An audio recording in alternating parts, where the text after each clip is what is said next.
Bismillahirrahmanirrahim. Assalamualaikum warahmatullahi wabarakatuh. Halo Sobat Hima PBSI.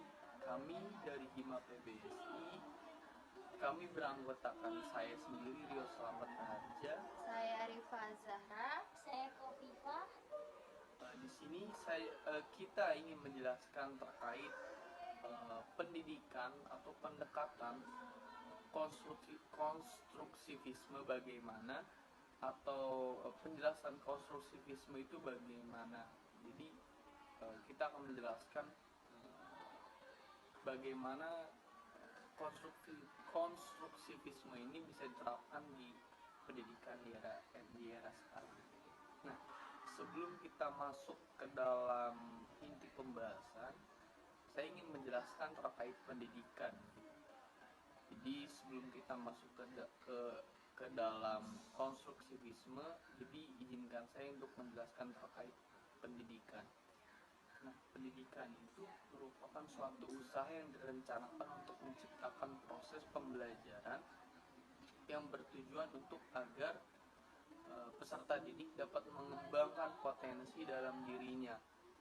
Nah, salah satunya pendekatannya itu dalam pembelajaran ini yang dapat digunakan untuk mengembangkan potensi peserta didik dalam pembelajaran siswa ini adalah pendekatan konstruksivisme. Nah, konstruksivisme itu apa?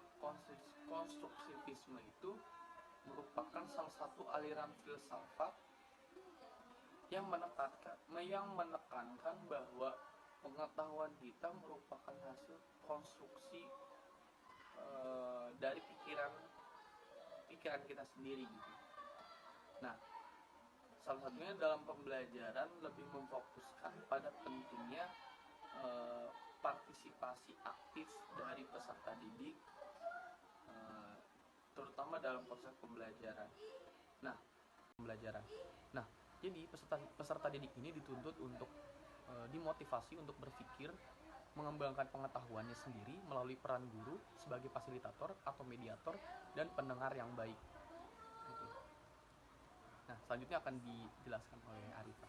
Ya, selanjutnya konstruktivisme menjadi pendekatan yang populer dan berkembang dalam praktik pembelajaran saat ini.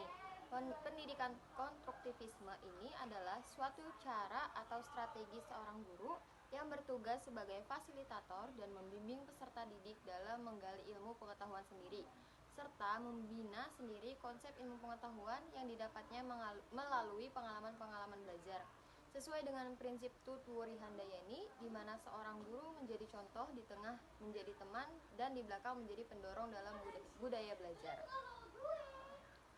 Selain itu, konstruktivisme adalah suatu pandangan yang tertuju pada aktivitas peserta didik untuk menciptakan, menginterpretasikan, dan mengorganisasikan pengetahuan secara individual. Pendekatan konstruktivisme beranggapan bahwa pengetahuan adalah hasil konstruksi manusia melalui interaksi dengan objek, fenomena, pengalaman, dan lingkungan sekitar. Konstruktivisme dibedakan atas konstruktivis psikologis dan konstruktivis sosial. Konstruktivis psikologis sangat menekankan pentingnya peranan individu dalam proses pembentukan konstruktivis sosial. Konstruktivis psikologis sangat menekankan pentingnya peranan individu dalam proses pembentukan ilmu pengetahuan, sedangkan konstruktivis sosial menekankan pada konteks sosial dari pembelajaran sehingga pengetahuan ini dibangun dan dikonstruksikan secara bersama.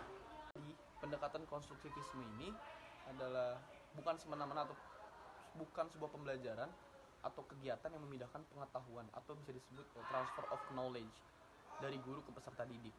Tapi dalam proses pembelajaran ini, peserta didik akan mampu menyesuaikan pengetahuan yang diterimanya dengan pengetahuan sebelumnya untuk membangun pengetahuan-pengetahuan baru. Nah, jadi seorang peserta didik ini yang mempunyai cara berpikir yang baik, terus akan mampu menghadapi suatu fenomena baru dan menemukan pemecahan dalam menghadapi persoalan-persoalan lain. Maka pembelajaran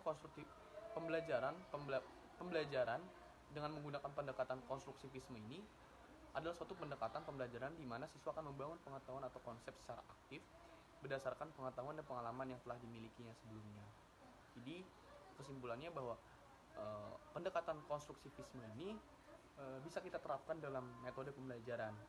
Tentunya itu akan mampu mengembangkan suatu ide kreatif dari peserta didik dalam membangun upaya-upaya yang potensi-potensi yang mereka punya miliki, dan itu bisa dikembangkan melalui fasilitator atau pendamping, yaitu guru, dengan bisa mengembangkan potensi dari seorang murid itu gitu. Jadi, pengelolaan pembelajaran membutuhkan persiapan yang baik dan matang agar pendekatan konstruktivisme ini berjalan dengan baik. Pemberian apersepsi dan motivasi sangat penting untuk membangun semangat peserta didik dalam belajar sehingga mereka dapat memfokuskan perhatiannya pada pembelajaran. Pembelajaran akan lebih berkesan jika menggunakan pembelajaran kelompok karena kemampuan berkomunikasi baik lisan maupun tulisan turut mempengaruhi pengetahuan siswa. Maka dari itu, pendekatan konstruktivisme dengan strategi pembelajaran, tugas, dan paksa. Supaya siswa mendapatkan motivasi untuk belajar, maka siswa harus diberikan tugas dan mendapatkan sedikit paksaan.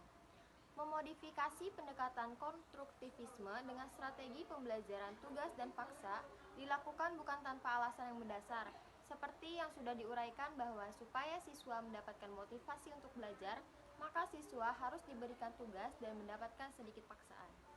Lalu strategi pembelajaran tugas dan paksa ini adalah strategi yang menitik beratkan pada pemberian tugas dan sedikit paksaan. Pembelajaran yang ada di sekolah tidak lepas dari adanya tugas. Dengan adanya tugas, maka siswa bisa mengukur seberapa jauh materi yang dipahaminya. Lalu pembelajaran akan lebih berkesan jika menggunakan pembelajaran kelompok karena kemampuan berkomunikasi baik lisan maupun tulisan turut mempengaruhi pengetahuan siswa. Pendekatan ini juga mengurangi miskonsepsi atau kesalahpahaman konsep yang dialami siswa. Dengan aktivitas siswa dalam mencari dan membangun pengetahuannya sendiri, siswa akan lebih paham mengenai materi yang dipelajari dibandingkan siswa yang pasif saat pembelajaran. Ciri pembelajaran konstruktivisme meliputi yang pertama yaitu menyediakan pengalaman belajar dengan mengaitkan pengetahuan yang telah dimiliki siswa sedemikian rupa sehingga belajar melalui proses pembentukan pengetahuan. Yang kedua, menyediakan berbagai alternatif pengalaman belajar, tidak semua mengerjakan tugas yang sama. Misalnya, suatu masalah dapat diselesaikan dengan berbagai cara. Yang ketiga, mengintegrasikan pembelajaran dengan situasi yang realistik dan relevan dengan melibatkan pengalaman konkret. Misalnya, untuk memahami suatu konsep melalui kenyataan kehidupan sehari-hari.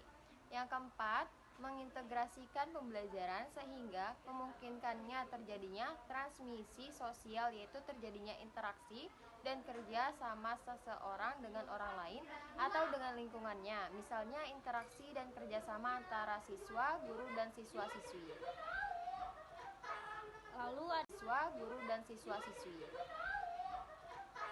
Lalu ada langkah-langkah dalam pendekatan konstruktivisme menurut Suprijono, yaitu 1. Orientasi merupakan fase untuk memberikan kesempatan kepada siswa memerhatikan dan mengembangkan motivasi terhadap topik materi pembelajaran. Yang kedua itu ada elisitasi, merupakan tahap untuk membantu siswa menggali ide-ide yang dimilikinya dengan memberi kesempatan kepada siswa untuk mendiskusikan atau menggambarkan pengetahuan dasar atau ide mereka melalui poster, tulisan yang dipresentasikan kepada seluruh siswa. Lalu yang ketiga ada rekonstruksi ide. Dalam tahapan ini siswa melakukan klarifikasi ide dengan cara mengontraskan ide-idenya dengan ide orang lain atau teman diskusinya. Lalu yang keempat ada aplikasi ide. Diaplikasikan pada macam-macam situasi yang dihadapi.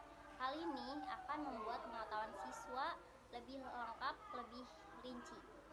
Yang kelima itu ada review. Dalam fase ini memungkinkan siswa mengaplikasikan pengetahuannya pada situasi yang dihadapi sehari-hari. Merevisi gagasannya dengan menambah suatu keterangan atau dengan cara mengubahnya menjadi lebih lengkap. Jika hasil review kemudian dibandingkan dengan pengetahuan awal yang dimiliki, maka akan memunculkan kembali ide-ide atau elisitasi pada diri siswa. sekian pemaparan atau penjelasan dari kami. Kurang lebihnya mohon maaf. Billahi fisabilil haq fastabiqul khairat. Wassalamualaikum warahmatullahi wabarakatuh.